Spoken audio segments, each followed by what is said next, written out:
வணக்கம். ஸ்டாக் மார்க்கெட்டில் இல்லை ஃபாரெக்ஸ் மார்க்கெட்டில் நான் ட்ரேடிங் பண்ணலான்னு இருக்கிறேன், இல்லை இன்வெஸ்ட்மெண்ட் பண்ணலான்னு இருக்கிறேன். டெக்னிக்கல்ஸ் முக்கியமாக, ஃபண்டமெண்டல்ஸ் முக்கியமாக? ஸோ இதுதான் இன்றைய சிந்தனை.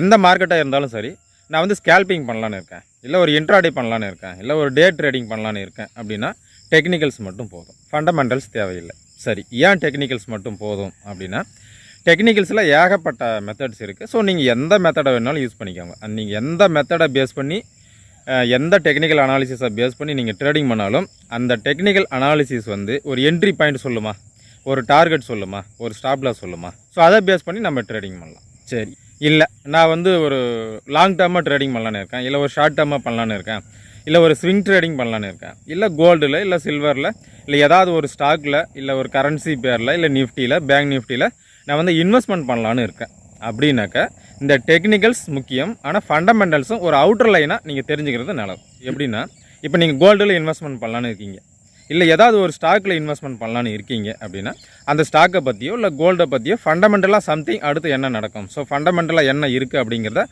டெக்னிக்கல்ஸ் மாதிரி ஒரு அட்வான்ஸாக தெரிஞ்சிக்க வேண்டிய அவசியம் இல்லை, சம் அவுட்டர் லைனாக தெரிஞ்சுக்கிறது ரொம்ப ரொம்ப நல்லது. அப்போது இன்ட்ராடே பண்ணுறதுக்கு டெக்னிக்கல்ஸ் முக்கியம்.